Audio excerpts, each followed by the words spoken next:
And so the costs, that even if they don't appear on any ledger in terms of the dollar amounts, can be enormous.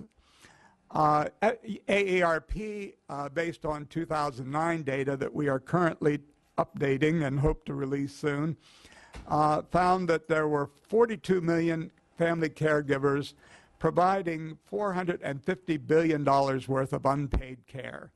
That is, if you had to replace all that family caregiving with paid care, that's what it would cost us.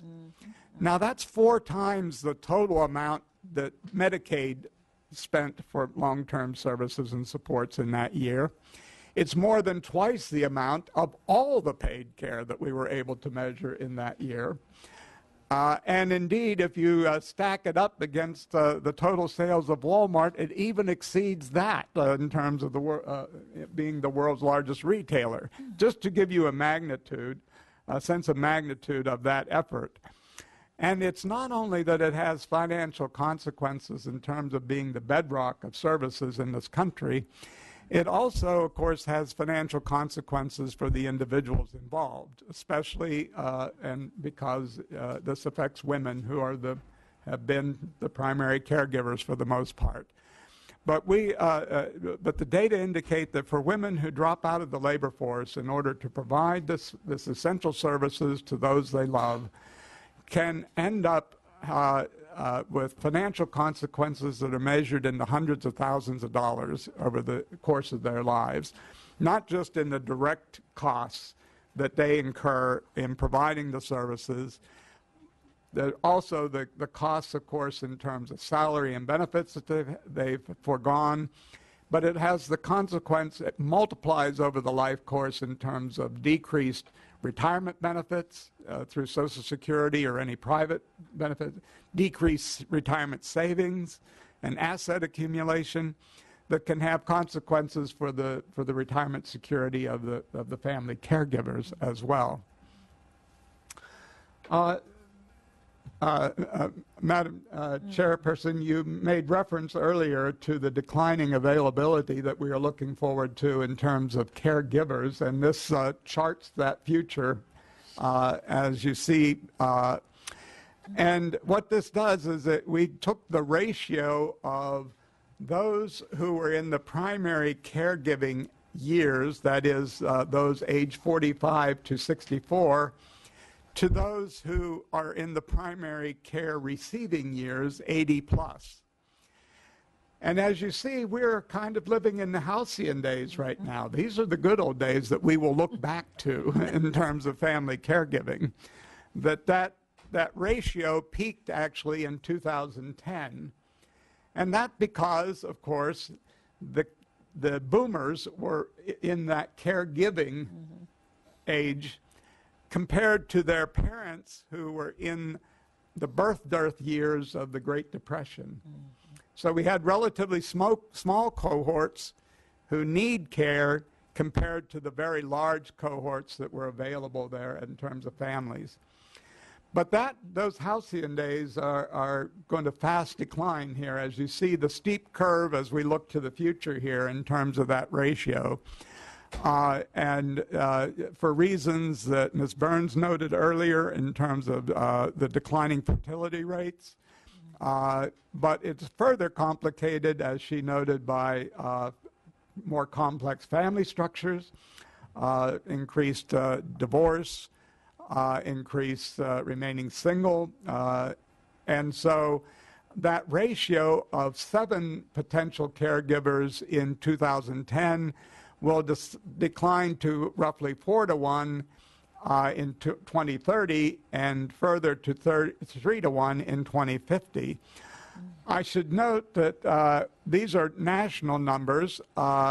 For California, that decline is going to be a bit steeper, actually. That roller coaster that you see, you're in for a bigger drop from 7.7 to 1 to 2.7 to 1 in 2050. And so California has a particular issues to look forward to.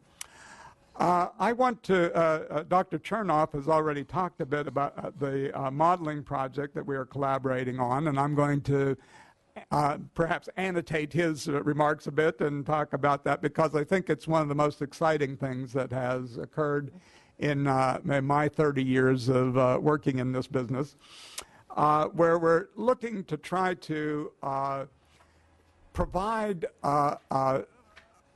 some tools that will enable us to project not only the needs that we are looking at, but also the effects of potential interventions that we might make in terms of public policy. Undoubtedly, you have all heard it said at one point or another that we all have a 70% lifetime risk of needing long-term services and supports.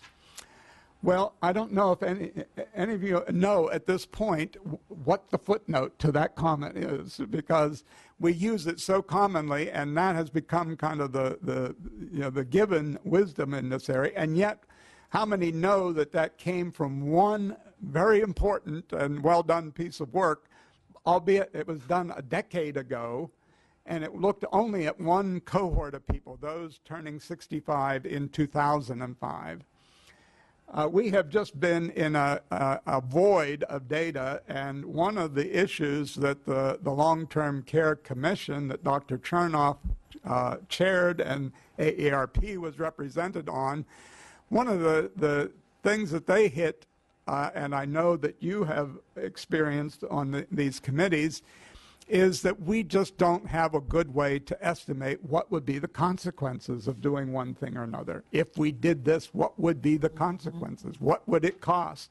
Who would be affected? Who would benefit? How many would benefit? What kinds of services would they need? And how do we understand all this? Well, I think that's what's exciting about this tool. It begins to give us a basis for making those kind of judgments.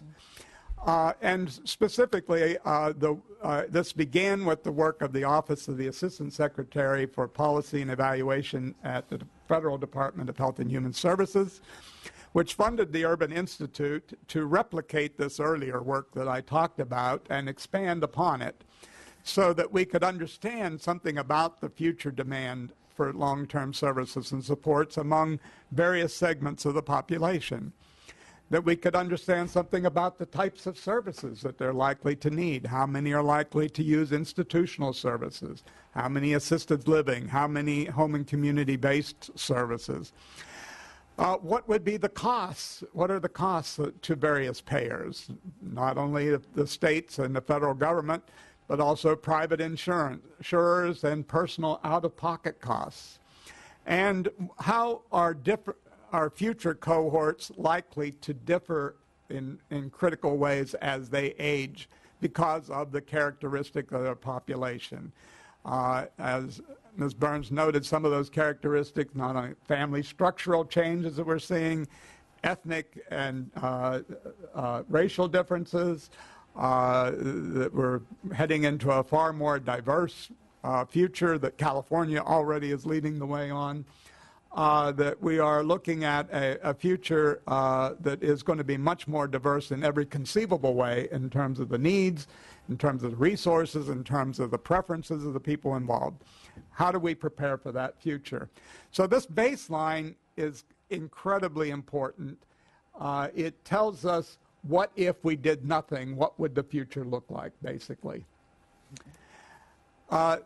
The work that Dr. Chernoff then described that we are collaborating with AARP, in collaboration with AARP and Leading Age, has been to fund further work by the Urban Institute in further collaboration with Milliman Group, which adds the actuarial experience from the private long-term care insurance industry, to put together this incredibly important and powerful modeling tool.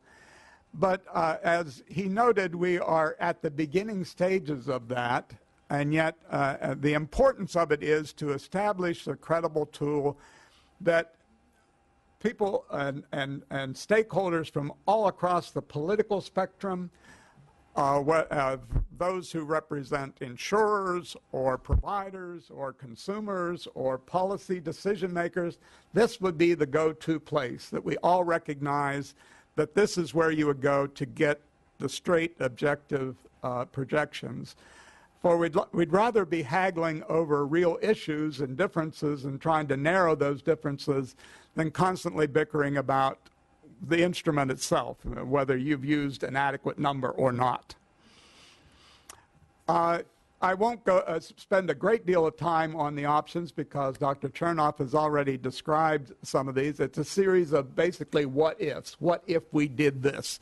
How would that change that baseline that I talked about earlier? How would we alter the future by doing various things? To the options he mentioned, I will add one, which was what would happen if we were to greatly increase personal retirement savings. As we know, we are simply not saving enough, and that is one of the reasons why we are not insuring enough as well. But certainly savings play an important role in financing long-term services and supports, and so that is an additional option. He mentioned also reforms to the private market, ways that right now this is a very, very expensive product in terms of the transactional costs. How could we get those down? How could we do that through, for example, having an exchange that people could go to with standardized products? What would happen if you had opt-out provisions for purchasing insurance as part of your retirement savings plans? We're trying various ideas. I'm not promoting these right now. I'm simply noting them because they are things under discussion, things we need to know about, what effects they would have. Dr. Chernoff also noted looking at ways we might improve Medicaid. For example, the asset test that was discussed earlier has not been increased in 30 years in nominal dollars. And so that $2,000 limit in assets for individuals and $3,000 for couples, that was established 30 years ago. We haven't changed it any. What would happen if we increased that? And I might add, just a parenthetical on this. That was done in an era when services were primarily institutional in nature. Why would you need to keep your assets if you're going to be in an institution? But in an era where we have moved dramatically to more home and community-based services, not having the assets in hand, how can you maintain your home if you don't have assets to do basic maintenance, let alone any home modifications you might need? Or for younger people, this is especially an issue. How can you get a job and start to accumulate assets like everyone else should do and wants to do and live a life if by doing so you jeopardize the very services that enable you to get a job and keep a job?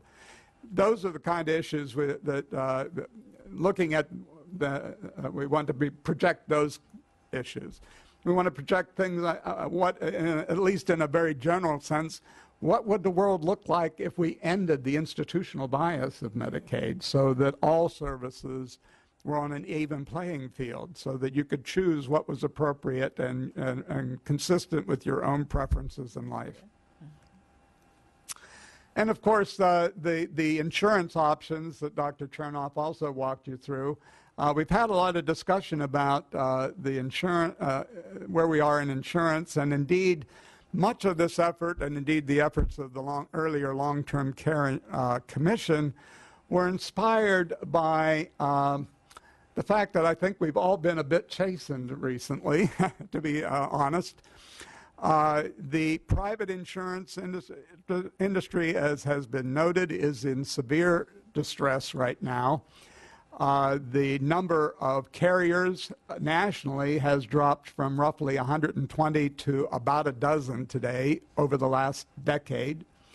The number of new sales has decreased by about 2/3 during that same period of time. Many the insurers have dropped out. The premiums have escalated, as Ms. Burns noted. This is an industry in severe distress right now in terms of its viability as a private insurance option. On the other hand, of course, the demise of the Class Act is certainly chastening in terms of public insurance and the attempt to provide a voluntary public insurance program. And so we're all, I think, saying, you know, this is a very, very complicated, difficult issue. It is a very difficult set of risks for insurers to figure out, how do they project the risks and control the risks over decades. Multiply that for consumers then trying to also figure out those risks and figure out how to best protect themselves. So it's been a very difficult set of issues here. But we're looking at, and I think it's generally conceded by virtually all parties involved, that this is going to have to involve some sort of public and private partnership. And that we're going to have the involvement, and this can take many forms. And I do not want to prejudge any of them right now, but we are looking at these various combinations. What if you provide insurance at the front end? What if you provide, if you provided public insurance at the front end, would they top it up with private insurance? If you, on the other hand, provide a public catastrophic, would they buy private insurance to fill the gap? These are the sorts of issues that we're going to be modeling, but we want to take it out of the realm of the ideological and the fact-free zone where we just kind of throw ideology back at each other and have it really data-based and saying, these are the numbers. And hopefully in doing so, it enables us to do the kind of haggling we're going to have to do to narrow those differences. Well, what do we hope to learn? Well, we hope to learn how much each option would cost various actors and, you know, the various payers involved. How much would it change the mix then of public versus private, individual versus insurance, and so forth? How well would each option protect individuals? How many would be covered by each type of proposal? How well would they be served? Would it serve primarily those with high incomes or low incomes? How much would each affect spend down to Medicaid, of particular interest to state governments, of course? And we've only just begun, but it is our fervent hope that this round will mark the beginning of many years of improving and refining the model and the policy options, and ultimately, of course, providing better ways to deliver and finance long-term services and supports that enable the independence and the dignity of those who need those services. I'm going to end, if I may, with a couple of personal observations. This was invited by our state office. They said, well, mention the fact that you've been around for 30 years. And this would perhaps enhance my credibility. But after 27 of those being with AARP, I will be retiring next week. Oh. And so I just wanted to note that while it is common to note or to argue that we're in a crisis state and we're facing this crisis or the silver tsunami that you referred to, certainly we are facing major challenges. But I also want to note that we have seen tremendous progress. And it's important to remember that and to build upon that. In 1987, when I started, that was the year when the Nursing Home Reform Act was passed. And at that point, long-term care was essentially coterminous with institutional care, it seemed to be. Waivers, the home and community-based waiver program was in its infancy at the time. Assisted living was barely a blip on the radar screen. And some of the options that we have seen today. Now, it is the case that the overwhelming majority of those receiving Medicaid long-term services and supports are served by home and community-based services. While older beneficiaries lag behind their younger compatriots in terms of that percentage. Even among the older population, now half of the beneficiaries of Medicaid long-term services and supports are now provided at home and community-based services. And California has been a real leader in that, and I really challenge you to stay in that lead in providing that kind of service. In 1988, one of the first bills I worked on was the Fair Housing Amendments Act, which added persons with disabilities as a protected class for housing discrimination. Well, subsequently, the Americans with Disabilities Act was passed as well. And that has changed the world. That has made it a better place. And so while we're facing a lot of challenges here today, and we all are facing these enormous challenges that are very real, I also have to say this is a time of more innovation than at any time during my career. We see more housing and service opportunities. Technological innovation is really making possible new ways of providing services in all kinds of settings. Architectural innovations that provide much more home-like settings and much more support to people with disabilities that don't have to look like institutional care.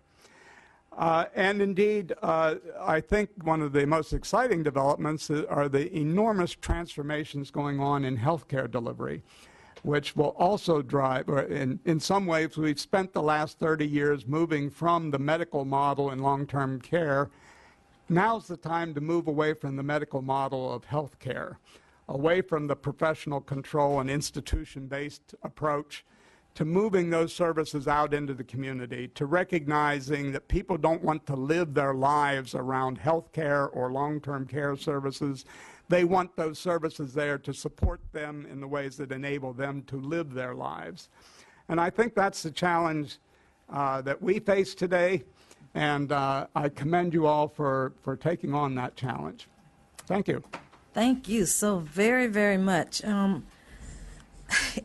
It was a wonderful presentation, and I am sorry that I missed Ms. Burns' presentation. I did have to go present a bill, and I will hear more about your presentation from Robert as he tells me what I missed. But I think what you said is fascinating, and I do have questions. But before I ask you any questions, I would like to give my colleagues an opportunity to ask any questions you might. Mr. Mathis. When you started out, you were talking about there's a difference between, say, younger populations with disabilities needing long-term care. And we often overlook that and look more at the aging populations. As far as insurance packages, things moving forward, in your professional opinion, would you see it better suited to have something more towards like younger populations with disabilities versus aging populations and have different plans? Because a lot of times things get mixed up. I'm a father, I have 2 special needs children. Sure. So I've been dealing with this since birth with one Sure. and since age 3.5 with another. So in your professional opinion, sir. Well, I think that that's an extremely important point, and as Ms. Burns noted, because of the medical underwriting that goes into long-term private insurance, the population who are born with developmental disabilities or incur those disabilities early in life, they are not insurable under current private insurance. And frankly, short of some universal mandatory approach, it's very difficult to make that work. That was underlying the demise of the class program, frankly, where it was a voluntary approach that tried to cover both populations, and that proved to be very, very difficult. I think we just have to recognize that there is frankly, some social responsibility there, that's not a risk that families can reasonably prepare for. There's no way to be prepared for the special needs of your children. I will note a very partial and small but important development that has just occurred is that there is a new approach that enables parents like yourself to put money away similar to a 529 account for college savings. I'm perfectly aware of those. Okay, exactly. And so that it provides a mechanism, but that's not really an insurance mechanism. And so I think that's just something we have to say that we need to bear some of that cost socially. So more for time frame. Okay. Do you see it better to have, I mean, moving forward with the different insurances, if there were things being written to move forward with new products per se, to look at separate different things, or like say, here's a product that's more geared for this kind of aging disability versus this kind of youth disability. Mm-hmm. Well, and what are the processes that we need to be looking at with those? Well, because traditional insurance, private insurance, is built on a pre-funded model where you spend a lifetime, but you pay for many, many years. That approach just isn't going to work for someone who needs immediate services. And so there's probably no way to ensure that group of younger persons with disabilities from the get-go. It probably is going, the only way to do that, I should say, is through a social insurance approach, in my mind. It is the only way you can incorporate. It is very difficult otherwise through a private insurance mechanism. Now, there may be better minds than mine who will come up with product ways to think of this, but how would an insurer say, oh yeah, how would fire insurance, would they sell you an insurance if your house is on fire? Well, they're not going to give you disability or long-term care insurance if you already have that need. And so this is just something we're going to have to grapple with socially, I think. And come up with ways. It's different than having the ability to pay and save over a lifetime and prepare for that. There's just no way to prepare for in the same way. Does that make sense? But the same could be said for somebody who's 65, falls, breaks a hip, for example, or something like that, and now they're put into the same boat. Yeah, well, they can't go out then and buy the long-term care insurance. Yeah. Exactly. All right, thank you, sir. Thank you. Are there any other questions from my colleagues? Other questions? Okay. First of all, I know that you have come a long ways to be here, and I so much appreciate you coming. I wanted to ask the question about the Japanese model of doing this, and just take a couple. Are you familiar with it? Yes. Just take a couple minutes because we do have another panel that comes up. Well, the Japanese model, it in turn was modeled after the German model in terms of providing social insurance. It would be similar to having the Medicare Part E that Dr. Chernoff referred to, like Medicare, which is social insurance. It just everybody pays in a payroll tax and everyone gets services. The one difference, the German model gives you the option between getting cash benefits and services provided by a provider or paid directly to a provider or institutional. You have those three options. In Japan, they do not have the cash option, and interestingly enough, it was because Japan had such a strong tradition of daughters-in-law providing care that the feminists in Japan objected to the cash benefit because it would reinforce that system, and they wanted to break with that system and build up the infrastructure of paid professional services. And so, but it is a social insurance that applies to everyone over the age of 40, actually, in Japan. They said that they came here last year and told us that we are where they were 20 years ago.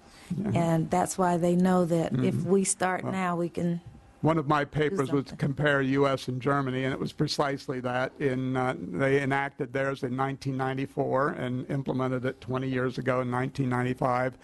They had the same issues of a welfare-based system like Medicaid, the same division between federal and state responsibility, the same problems that states were going bankrupt and paying for this.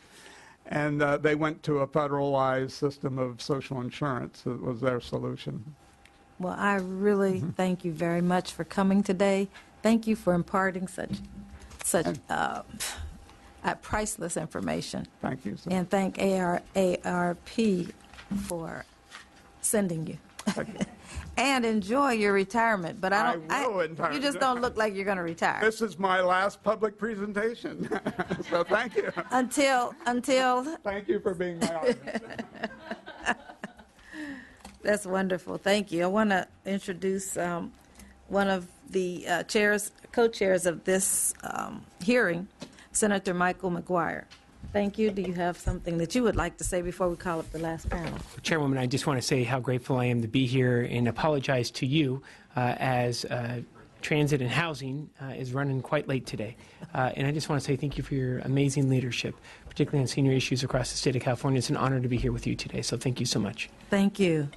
We have a panel that will come up next.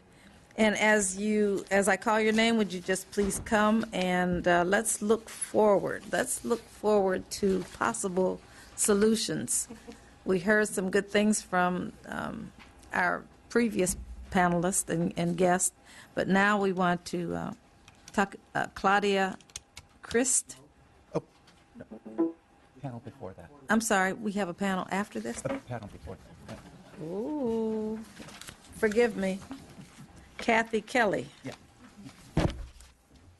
Since I messed that up, I'm going to give it to my co-chair. You're good. Go right ahead. You're rolling. Okay. Kathy Kelly, Vice President, Family Caregiver Alliance. Susan DeMarios, State Policy Director, California Council of Alzheimer's Association. Gary Passmore, Vice President, Congress of California Seniors. And Tim Brittedy, I think is it definitely? President and CEO of Institute on Aging in San Francisco. And we have eaten into all of our time, so if you would be as expeditious as possible, we'd appreciate it.